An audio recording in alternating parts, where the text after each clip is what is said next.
Добрый день, дорогие ребята! Меня зовут Пукушева Вагила Калдыбаевна. Я учитель русского языка и литературы средней школы номер 6 Унаилинского района. Сегодня мы начинаем раздел «Климат, погода и времена года».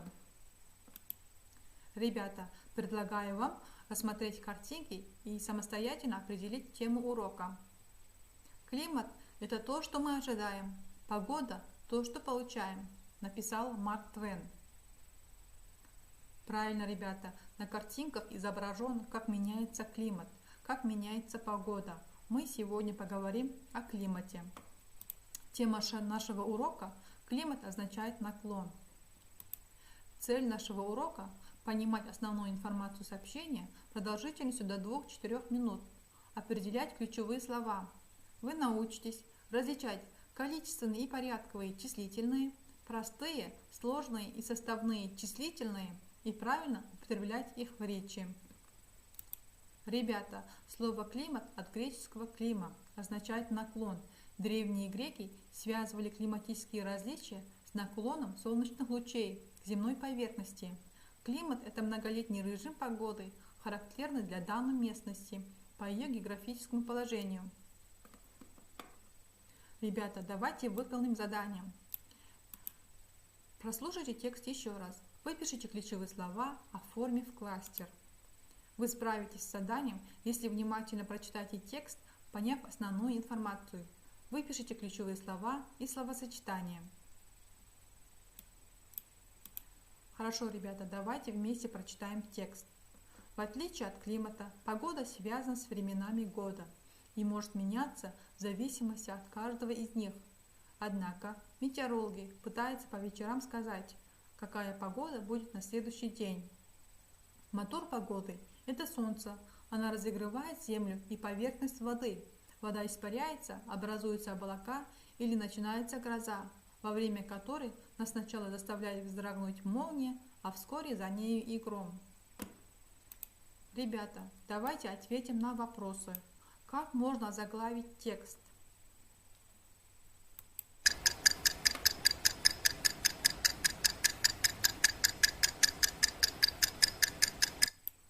Правильно, ребята. Текст можно заглавить «Солнце, мотор погоды». Следующий вопрос. В чем различие климата и погоды?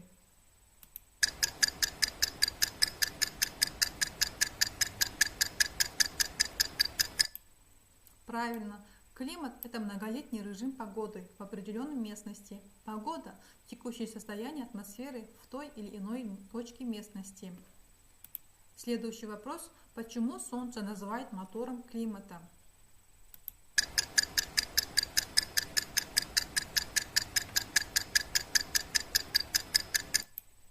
Правильно, ребята.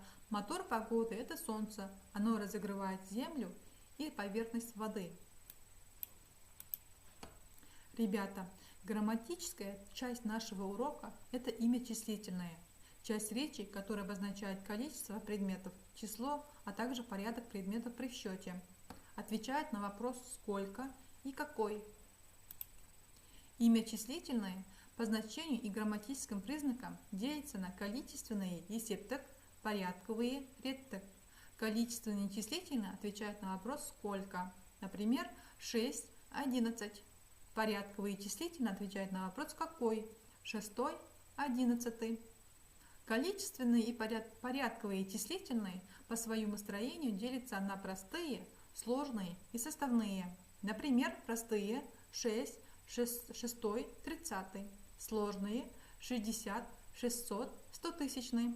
Составные состоят из двух или нескольких слов. Например, 25, 188, 3.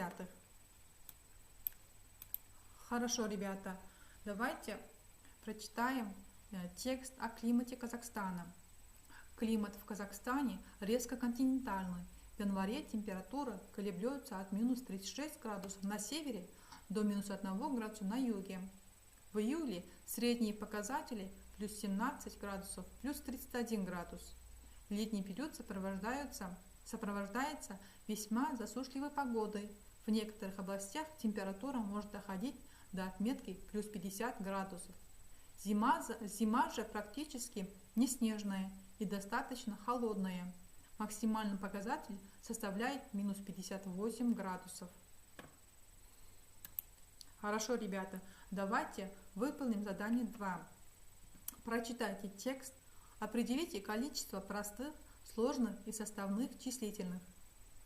Даю вам время для размышления.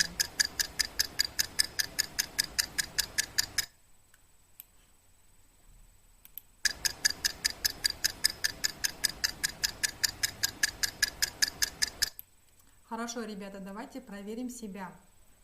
Простые числительные – это 1, сложные числительные – это 50, 17, составные числительные – это 36, 58. Ребята, на этом наш урок подходит к концу. Домашнее задание – прочитайте текст. Надо сформировать тонкие вопросы к тексту так, чтобы в ответах были числительные. Запишите ответы. Спасибо за работу. До новых встреч, друзья!